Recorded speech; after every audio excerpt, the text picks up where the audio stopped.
Bismillahirrahmanirrahim. Assalamualaikum warahmatullahi wabarakatuh. Alhamdulillah, alhamdulillahi wa kaffah, wassalatu wassalamu ala rasulillahil mustafa wa ala alihi wa sahbihi wa man wafa, amma ba'd.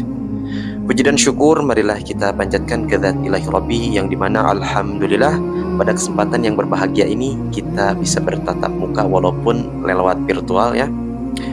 Salawat dan salam semoga senantiasa tercurah limpahkan kepada Nabiana wa Habibana Nabi besar Muhammad Sallallahu Alaihi Wasallam, kepada keluarganya, kepada para sahabatnya, kepada para tabi'in dan tabi'ahum.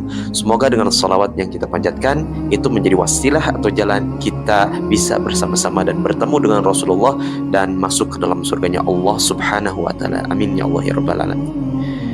Baik, anak-anakku yang Bapak cintai, anak kelas 8, siswa dan siswi MTS Al-Jami'ah anak kelas 8. Kali ini Bapak akan memaparkan materi tentang Khalifah Abdullah Al-Ma'mun, yaitu khalifah yang menonjol ketiga dari dinasti Abbasiyah. Simak videonya sampai selesai.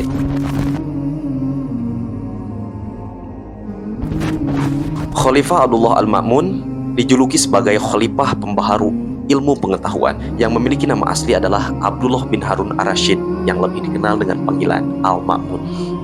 Beliau dilahirkan pada tanggal 15 Rabiul Awal tahun 170 Hijriah atau 786 Masehi, bertepatan dengan hari wafat kakeknya yaitu Musa Al-Hadi dan pengangkatan ayahnya Harun Ar-Rasyid, serta ibunya bernama Murojil, bekas seorang budak yang dinikahi oleh ayahnya. Akan tetapi Murojil meninggal setelah melahirkan Al-Ma'mun, sehingga Al-Ma'mun tidak bisa mengetahui rupa dari seorang ibu. Al-Ma'mun ini adalah seorang yang termasuk anak yang jenius. Sebelum usia 5 tahun, ia mendapatkan pendidikan agama dan baca Al-Quran dari dua orang ahli terkenal bernama Kasainafi dan Yazidi. Sedangkan untuk mendalami ilmu hadis, Al-Ma'mun dan Al-Amin dikirim ayahnya Harun Ar-Rasyid berguru kepada Imam Malik di Madinah, khususnya untuk belajar kitab Al-Muwatta karangan Imam Maliki sendiri. Dalam waktu yang sangat singkat, Al-Ma'mun telah menguasai berbagai ilmu pengetahuan seperti kesusastraan, tata negara, hukum, hadis, filsafat, astronomi, dan berbagai ilmu pengetahuan lainnya. Ia juga hafal Al-Quran dan ahli dalam menafsirkannya.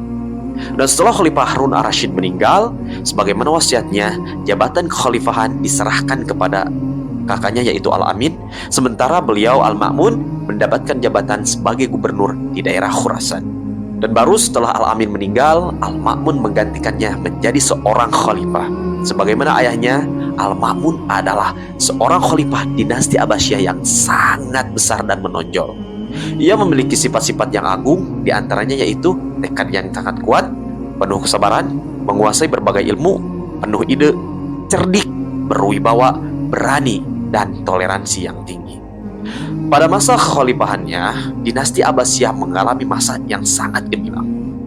Dan berikut beberapa pencapaian kejayaan dan kegemilangan peradaban Islam yang ditorehkan oleh Khalifah Al-Ma'mun atau Abdullah bin Harun Ar-Rasyid.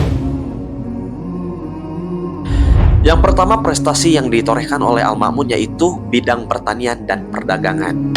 Dengan keamanan terjamin, kegiatan pertanian berkembang secara luas dan pesat. Produksi buah-buahan dan bunga-bunga dari Parsi makin meningkat dan terjamin mutunya. Anggur dari wilayah Shiraz, Yezd, dan Isfahan telah menjadi komoditi penting dalam perdagangan di seluruh Asia. Serta tempat-tempat pemberhentian kafilah dagang menjadi ramai meluas ke berbagai penjuru dunia. Sebagai contoh, lalu lintas dagang dari Teluk Parsi menuju Tiongkok berkembang melalui dataran tinggi Pamir yang dikenal dengan Jalan Sutra atau Silk Road dan jalur laut Sea Roads. Prestasi yang kedua yang ditorehkan oleh Al-Ma'mun yaitu bidang pendidikan.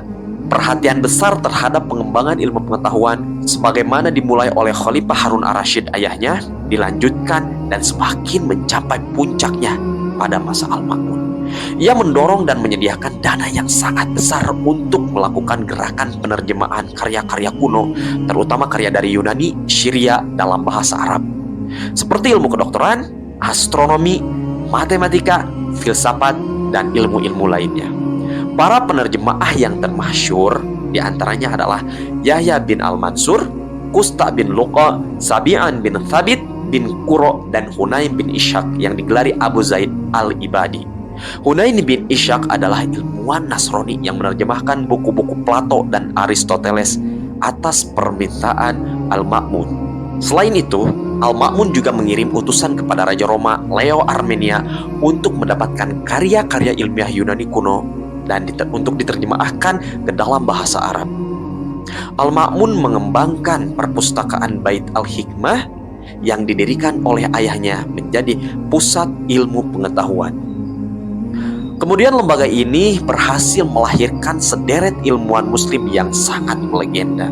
Dan selanjutnya dibangunlah Majelis Munazarah sebagai pusat kajian keagamaan.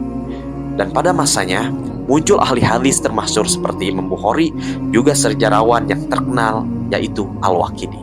Kemudian prestasi yang ketiga yaitu perluasan daerah Islam dan penertiban administrasi negara. Di era kekhalifahan Al-Ma'mun, dinasti Abbasiyah menjelma menjadi negara adikuasa yang sangat disegani.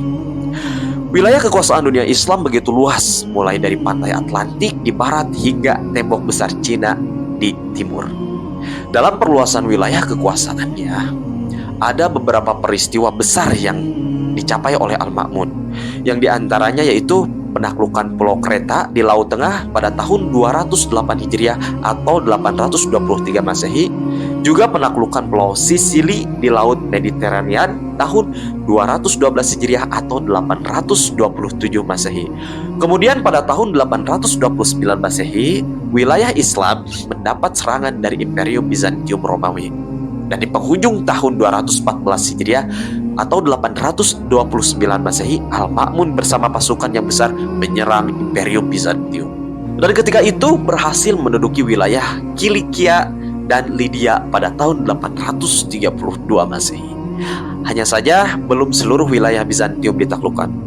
Kemudian Al-Ma'mun meninggal pada tahun 218 Hijriah atau 833 Masehi. Perjuangan selanjutnya kemudian diteruskan oleh saudaranya Al-Mu'tasim. Nah, itulah tadi anak-anakku penjelasan materi tentang Khalifah Abdullah Al-Ma'mun yang menjadi khalifah pembaharu ilmu pengetahuan.